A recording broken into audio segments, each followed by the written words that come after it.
যেই আন্দোলনকারীরা রাজপথে 1 মাস আন্দোলন করেছে কোনো স্ক্রিপ্ট ছাড়া, অগ্নিঝরা বক্তব্য দিয়েছে কোনো স্ক্রিপ্ট ছাড়া, সেই আন্দোলনকারীদেরকে 3 লাইন পড়ানো হয়েছে স্ক্রিপ্ট দিয়ে। আমাদের আস্থার জায়গাটা ডিবির প্রতি কমে গিয়েছে কিভাবে, যে তাদের স্ক্রিপ্টগুলো এতটা সস্তা কিভাবে হয়। মানে স্বেচ্ছা একজন মানুষকে তুলে নিয়ে যাওয়া কিভাবে সম্ভব, স্বেচ্ছার সাথে তো তুলে নিয়ে যাওয়ার কোনো সম্পর্ক নেই। আমাদেরকে ফোন দিলে আমরা চলে আসতাম। আর আরেকটি জিনিস হচ্ছে, মানে এটা যে একটা ভণ্ডামির চরম মাত্রা ছিল সেটা পুরো বাংলাদেশের জনগণ এমনিই বুঝে গিয়েছে।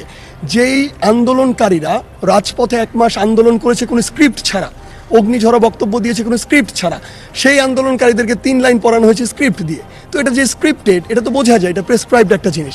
আবার আমরা সেখানে থেকেছি ধরুন 6 দিন, আমরা 18 বেলা খেয়েছি। এক বেলা খাইয়ে সাথে সাথে সেখান থেকে বের হওয়ার আগে যখন আমরা জানতে পারি সোশ্যাল মিডিয়া সেটি ছড়িয়ে পড়েছে, তখন সেটিও যে ইন্টেনশনালি করা হয়েছে এবং আমরা ভালো ছিলাম এটি দেখানো হয়েছে, সেটাও যে প্রেসক্রাইব সেটাও বোঝানো যায়।